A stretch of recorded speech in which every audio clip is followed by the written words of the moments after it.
Baptiste. Nous sommes en plateau aujourd'hui pour la première émission d'une série intitulée Tout savoir sur la GMAO en 2025. Alors ma première question, elle sera simple. Qu'est-ce qu'une GMAO et à qui s'adresse la GMAO?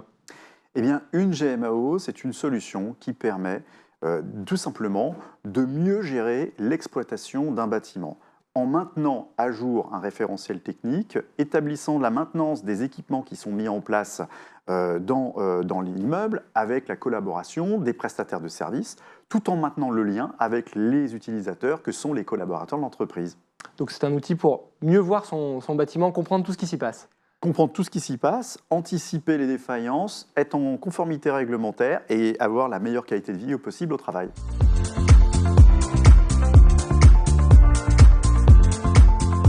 Merci Samy. Pour mieux comprendre, je vous propose un petit jeu. Alors c'est un classique puisque c'est un vrai ou faux. Je vous donne une affirmation, vous la validez, vous la corrigez, vous pouvez également la compléter. Est-ce que vous êtes prêts? Je suis prêt. Allez, première affirmation, la GMAO permet de faire des économies d'énergie.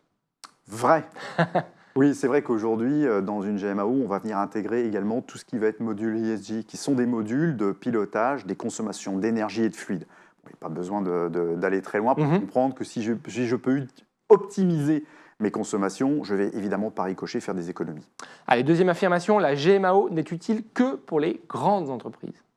Alors c'est vrai et faux à la fois. C'est vrai que je dirais le besoin d'une GMAO en général commence à se faire sentir quand on a un certain nombre de sites et puis qu'on a besoin d'en avoir une meilleure maîtrise et qu'on a des économies d'échelle à mettre en place. Ou alors tout simplement qu'on veut servir une stratégie d'entreprise.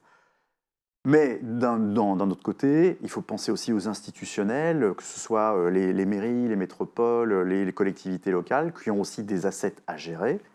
Et puis en fait, si on y réfléchit bien, même déjà à l'échelle d'un site ou d'un bâtiment, ça commence à prendre son sens, surtout si le bâtiment est un bâtiment tertiaire conséquent. Très bien. Troisième affirmation, c'est ma préférée. La GMAO améliore le goût du café au bureau. Eh bien, pour celui de nos clients, je ne sais pas, mais pour le nôtre, c'est certain. Ah, très bien, on viendra goûter avec plaisir. Prochainement. Nouvelle affirmation, la GMAO permet de planifier des interventions de maintenance. C'est vrai, évidemment, c'est je dirais même le cœur de l'essence d'une GMAO, c'est de gérer à la fois le programme de maintenance préventif, les maintenances aussi réglementaires, qui sont liées tout simplement à l'accueil des collaborateurs, mais aussi fluidifier autant que possible les demandes d'intervention qui sont liées tout simplement à des interventions correctives lorsque tout simplement un équipement fonctionne mal. Très bien, et puis dernière affirmation, la mise en place d'une GMAO nécessite de former longuement son personnel. C'est faux, c'est faux. Aujourd'hui, pour une organisation, mettre en place une GMAO et former son personnel, la mise en place, former son personnel, ça représente 2 à 5 jours. Ça peut aller très vite. Alors évidemment, en fonction de qui on est, si on est un prestataire de service par exemple, et qu'on a besoin de gérer des équipes, qu'on va gérer des processus de maintenance qui sont industrialisés, standardisés, on va avoir besoin peut-être de renforcer la formation de ces équipes.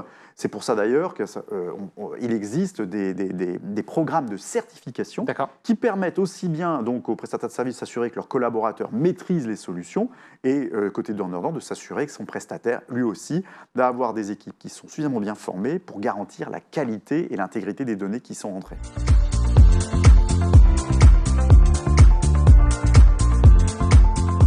Une dernière question avant de nous quitter pour terminer cet épisode. Si on est un dirigeant et qu'on souhaite se doter aujourd'hui d'un logiciel de GMAO, vers qui doit-on se tourner? On peut se tourner vers Planon, par exemple, évidemment. Non, mais plus sérieusement, on peut effectivement, je dirais, se tourner vers son prestataire de service. C'est naturellement... Oui, voilà, qui connaît très bien ce type de solutions et qui les utilise quotidiennement. Mais c'est vrai qu'à l'heure, finalement, du décret tertiaire, des enjeux ESG, on voit bien que la tendance s'inverse et qu'il devient de plus en plus essentiel pour les organisations de se doter finalement de solutions qui permettent de constituer un référentiel technique de leur patrimoine immobilier qui va leur permettre de bâtir des plans de décarbonation via notamment l'amélioration l'optimisation des équipements, la réduction des émissions, des consommations et surtout le suivi de ces plans de décarbonation qui sont aujourd'hui nécessaires et qu'on peut communiquer directement à l'ADEME via Opérat. Parfait, merci Samy pour ces explications. On se retrouve très bientôt pour le prochain épisode de cette série. Son titre, Comment mettre en place une GMAO. À bientôt. À bientôt. Au revoir.